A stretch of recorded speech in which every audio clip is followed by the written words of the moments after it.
I'll start with Om Ajnanatimramdasya Jnananjana Shalakya Chakshurummilitam Yena Tasmai Shri Guruve Namah. Vanchakalpatrubhasya Kripasindubhyabhya Patitanam Bhavinabhyo Vaishnavabhyo Namo Namah. Yeah, so today we'll discuss about the life of Bhakti Siddhant Saraswati Thakur, who is one of the greatest acharyas in our disciplic succession. So Bhakti Siddhant Saraswati was one of the 10 children of Bhakti Vinod Thakur, who was also a great Vaishnav, and he also came in the disciplic line of the Lord Chaitanya. And Bhakti Vinod Thakur, he was a great devotee and pure devotee of Lord Krishna.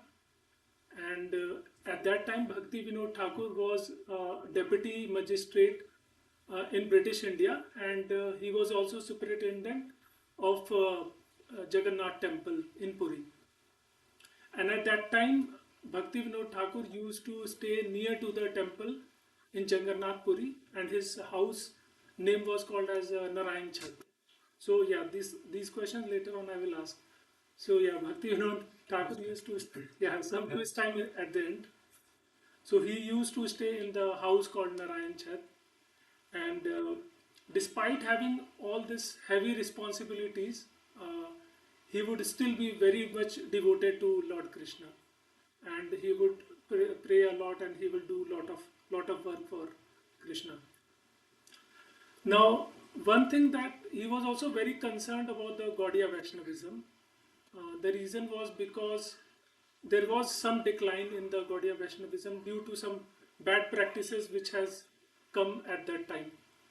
And at that time what happened was there were some sects called as Sahajiya sects, and they started mixing lot of things, interpreting the instruction of Lord Chaitanya in a wrong way, and then they started propagating it in a wrong way. So Bhakti Vinod Thakur at that time, he was very much concerned about it, and so that is why what he used to do, he tirelessly he would work on the Gaudiya's literature. He would write lot of books, and at the same time also he will pray to Lord Chaitanya that please bless him with a child who could propagate the message of Lord Chaitanya all around the world.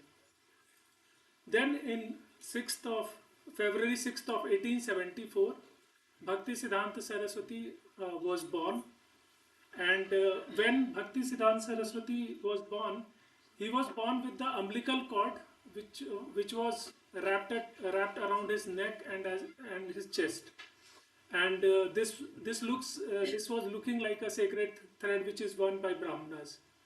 So it was also an auspicious sign that some child has come who is having this, which is like a ominous sign that he might become a very great devotee.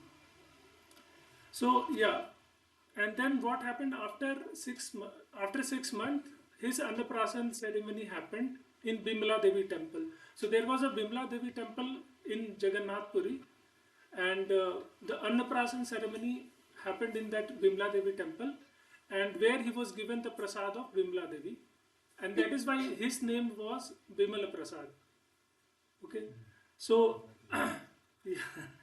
so his name was Bimala Prasad, and around the same time Jagannath Rath Yatra was also happening, and then what happened was the cart of Lord Chaitanya, it actually came and stopped in front of Bhakti Vinod Thakur house, and it did not move for almost 3 days. It was fixed there. 3 दिन तक के लिए वो जो card था, it was there. तो फिर क्या हुआ कि भाई अब what should we do now? Then somehow like some signal was given, and that way Bimal Prasad, his mother actually carried him to the cart, and somehow spontaneously he extended his arm and he touched the lotus feet of Lord Chaitanya, Lord Jagannath, and then the garland, जो garland होता है, वो ऊपर से उनके ऊपर गिर गया. Yeah, so वहाँ पे जितने प्रीस्ट थे सबने बोला Hari Hari. They all said Hari Hari Hari Hari Hari Hari, and then they also declared that he will become one of the greatest devotee. So ये सारे signs थे जो priest भी समझे, और then they all like said that he will become a great devotee. Now Bhakti Vinod Thakur and his wife, they were very pious, and they were very virtuous also. And what they used to do, like they will whenever like they are going to have prasad bhoga, first they will offer, just like in today's class we understood it, like what we should do is we should offer our bhoga or food to Lord Krishna, and then after that we should have it. The same way वो लोग हर बार they used to follow it. They will never do, there was never a chance that they never did it.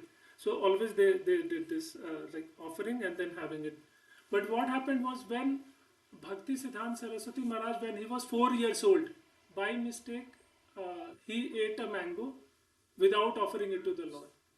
So जब Bhakti Vinod Thakur उनको पता चला, तो वो थोड़ा gently he corrected him, and then he said that you should not have done it. So what happened was, Bhakti Siddhant Saraswati Maharaj, Vimala Prasad, so he actually felt repentant, very repentant, that why I ate it, and at that time itself he vowed, उन्होंने प्रण लिया कि I will never have this mango ever in my life. And this is a vow he actually did in his entire life. Throughout his life, he never ate mango. Even उनके जब शिष्य आते थे बोलते आप mango खा लीजिए, he never did that. So that vow he took at the age of 4, and he followed his entire life. So that was the determination, if you see, the determination of Bhakti Siddhant Saraswati Maharaj. Then, when he was 7 years old, he has actually memorized the Bhagavad Gita. Complete Bhagavad Gita he has memorized, and he could also explain some of the verses. Few of the verses he could also explain. And then what happened was, his father, Bhakti Vinod Thakur, he was himself a very learned Vaishnava. He started actually training him in lot of things like proofreading, and then publishing, printing, how you will do it. So and at the same time they also used to publish this Vaishnav magazine, Sajjan Toshani. So in that he encouraged Vimal Prasad to write some articles. So he would write articles in that Vaishnav magazine. Then growing up like Bhakti Siddhant Saraswati Thakur, he actually became an extraordinary scholar. At the age of like 25, he was very expert. He was very expert in Sanskrit, mathematics, and astronomy. And he would also write lot of books. He will edit lot of books, and he also made a very important contribution in one of the ancient book, which was called as Surya Siddhant. And because of that work, he was recognized by everyone, and he was also awarded the title of Siddhant Saraswati, and that is why his name has Bhakti Siddhant Saraswati. So because of this landmark work on Surya Siddhant, the ancient book, he got this title. Then so after few years, like he also accompanied his father Bhakti Vinod Thakur on a pilgrimage, where they went to different cities like Kashi, Prayagraj, and Gaya. And this incident was very important, because at Kashi they had a discussion with Ram Mishra Shastri, and it was about the Ramanujacharya Sampradaya. So there he actually got very motivated, and his inclination towards the renunciation, it increased a lot. And this feeling that this inclination has increased, Bhakti Vinod Thakur understood it. And then he actually guided him that you should go and have initiation from Gaur Kishore Das Babaji Maharaj. So then what happened? He went for this initiation. He approached Gaur Kishore Das Babaji Maharaj, who was actually embodiment of Vairagya. And he was very selective about also giving the Diksha. He won't give Diksha to anyone. So when he approached there, so what happened was, Gaur Kishore, he approached there and he begged for giving the initiation. that please accept me as your disciple. Then Gaur Kishore Baba Das Ji Maharaj, he said that, okay, you go, actually I will ask Lord Chaitanya and then I will tell you. Then again after a few days, again he came back. So he said that, he was giving excuses. He said that I actually forgot to ask Lord Chaitanya. So yeah, you again please go and later on you can come here. But Bhakti Siddhant Saraswati, Vimala Prasad, he actually persisted a lot. And eventually, by seeing his sincerity, Gaur Kishore Das Maharaj, Babaji, he actually gave him the initiation. And he also said that what you have to do is forget about all the other business. You have to preach the absolute truth. You teach the message of Lord Chaitanya everywhere. And so in so what happened just after his initiation, Bhakti Siddhant Saraswati Maharaj, he also has set a target that he will chant Hare Krishna Mahamantra 1 billion times. And for that, what he did was he had a hut in Mayapur Dham, and in that hut was made up of grass. And there he would actually stay, and he will do all this hardship, and he will chant the name of Hare Krishna Mahamantra. He will chant actually 192 times in a day. So most of the time, day and night, he will chant. And only once he will cook. He will cook rice in an earthen pot only for once, and he will eat it, and then he will sleep on the ground. And when there will be, and he has done this for years actually, and then when there will be a rain, so the water will actually seep inside and it will fall inside. So he won't fix it. He will take the umbrella, he will put umbrella, and then he will chant. So he will not waste his time even fixing it. So yeah, that was the level of the austerity which he did. Yeah, and again, like I was discussing about Sahajiya, so he was Bhakti Siddhant Saraswati Maharaj, he was actually very much opposed to them, and he would actually he won't spare them, and he will preach his he will be like he will launch severe attack against those irreligious Sahajiyas, or we can say irreligious sects, who were actually deviating from the teaching of Lord Chaitanya. And so that is why he will dissociate himself from them, and most of the time he will spend in solitude, alone he will be there.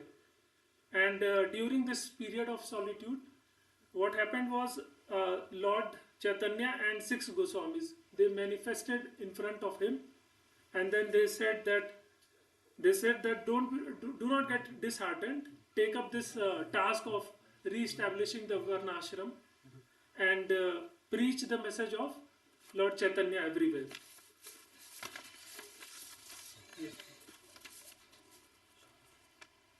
So then even he got instruction from Bhakti Vinod Thakur when he was about to die. He actually gave him the instruction that you should preach the teaching of 6 Goswamis and the Lord Chaitanya, and also he requested to develop the birth site of Lord Gauranga, which is Mayapur Dham.